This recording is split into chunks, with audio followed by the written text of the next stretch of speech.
Vous écoutez Radio France Internationale, 18h à Paris, 16h temps universel.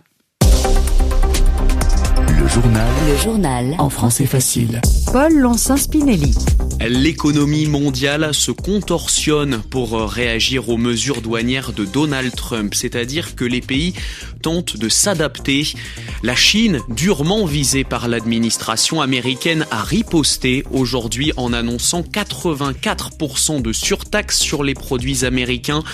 L'Union européenne, elle aussi, s'organise. Notre correspondant à Bruxelles, Pierre Benazet, va vous expliquer en quoi consistent les premières mesures européennes pour taxer certains produits venant des États-Unis. Les contours de la future politique allemande se dessinent. Friedrich Merz, vainqueur des dernières élections législatives et prochain chancelier, a présenté les grands axes de son programme. Le conservateur veut faire de la lutte contre l'immigration illégale une priorité. Il veut aussi investir dans le secteur de la défense.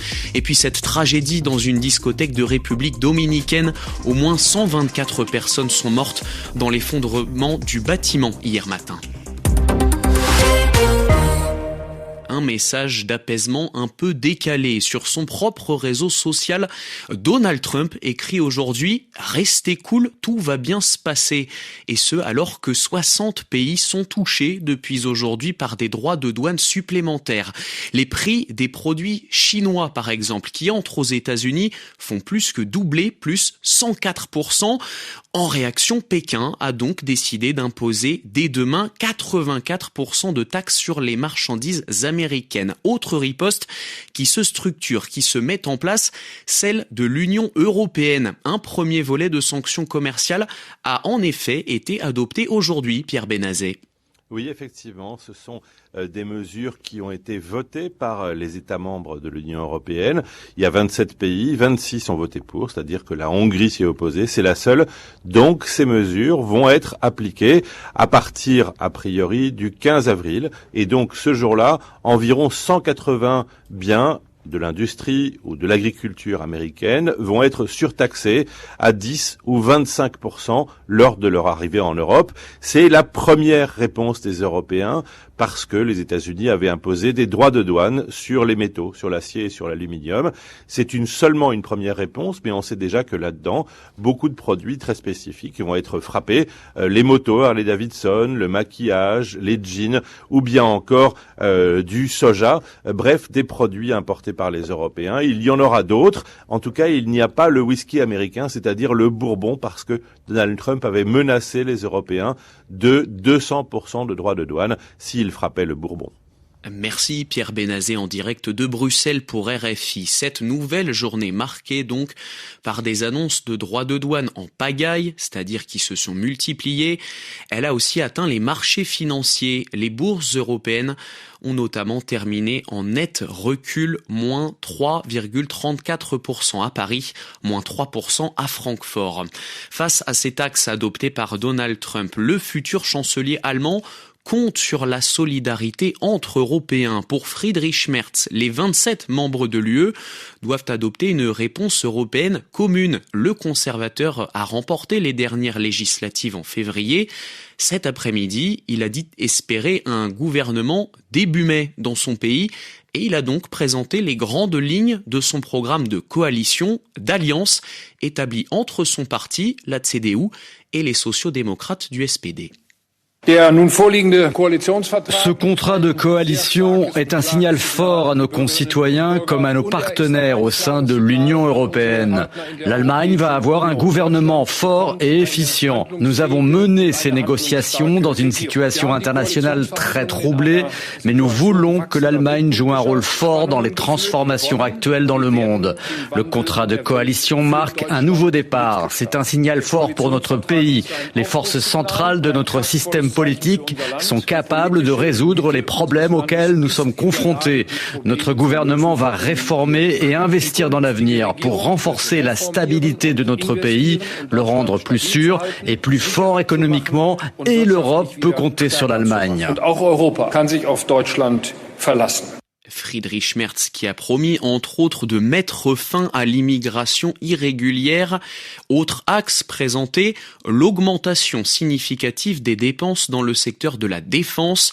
Un soutien complet sera aussi apporté à l'Ukraine contre la Russie, toujours d'après Friedrich Merz. L'armée israélienne assure avoir visé un commandant du Hamas dans une frappe meurtrière sur le nord de Gaza. La défense civile de la bande terrestre annonce qu'au moins 23 personnes ont été tuées et 40 autres blessées dans ce tir de missile sur un immeuble d'un quartier de Gazaville. Des fêtards tués par des chutes de tôle en métal, ensevelis, recouverts par des débris, c'est-à-dire des morceaux de béton. Cette description, elle correspond à celle d'une discothèque qui s'est effondrée en République dominicaine. C'était hier matin. 124 personnes sont mortes et plus de 150 ont été blessées d'après un dernier bilan. Aucune information cependant sur le nombre de personnes regroupées à l'intérieur de ce lieu de Saint-Domingue, baptisé Jet Set, mais capable d'accueillir 1700 personnes. Marine de la Moissonnière vous raconte ce que l'on sait de ce drame. Il ne reste qu'un trou béant à la place du toit de la boîte de nuit et au milieu des décombres, des centaines de secouristes continuent de chercher des survivants. Juan Manuel Mendes, directeur du centre des opérations d'urgence, veut encore y croire. C'est ce qu'il a dit à la presse locale. Nous avons encore des chances de trouver des personnes en vie si une poutre ou une plaque a permis une sorte de triangulation ou a créé un tunnel. Nous resterons ici tant que des gens viendront réclamer un proche. Pedro Cepeda, Ramón Alberto Santana Benítez y Randy Alexander Rodríguez. Parmi les victimes dont cette télévision égrène les noms des personnalités, la gouverneure de la province de Montecristi, d'anciens joueurs de baseball et la star du merengue Ruby Pérez, 69 ans. Il était en train de se produire sur scène quand le toit s'est effondré. On ignore pour l'instant ce qui s'est passé. Le président Luis Abinader, qui s'est rendu sur place, a décrété 3 jours de deuil national. Les autorités appellent les Dominicains à donner leur sang pour aider les très nombreux blessés. Explication de Marine de la Moissonnière. Ne plus sexualiser les acteurs et actrices mineurs lors de tournage ou encore mieux encadrer les castings, les sélections. Voici 2 des 86 propositions contenues, écrites dans un rapport parlementaire en France afin de mieux lutter contre les violences sexistes et sexuelles dans le milieu de la culture. Ce texte, il a été présenté ce matin à l'Assemblée nationale.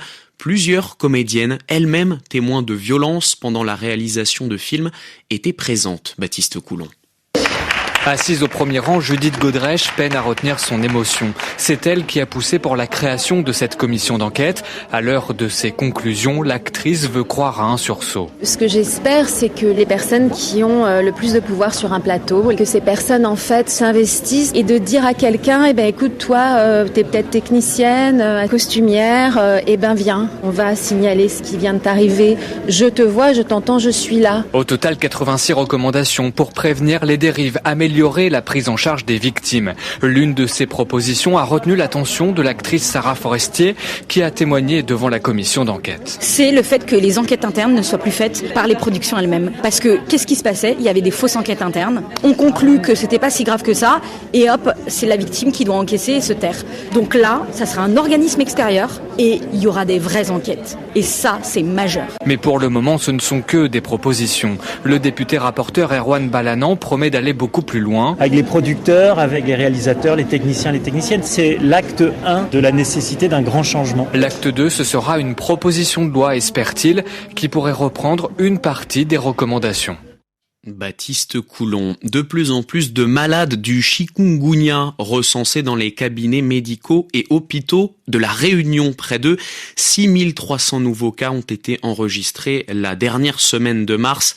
C'est le dernier bilan fourni par les autorités sanitaires françaises aujourd'hui qui parle d'épidémie généralisée. Cette pathologie, mot synonyme de maladie, est transmise par le moustique. Et puis du football, le Paris Saint-Germain rêve de voir une première étoile européenne brodée, tricotée sur son maillot. Pour ça, les joueurs parisiens devront se débarrasser d'Aston Villa en quart de finale. Le match aller, c'est ce soir, coup d'envoi à 19h temps universel au stade du Parc des Princes. Radio France Internationale, 18h10 à Paris, 16h10 temps universel.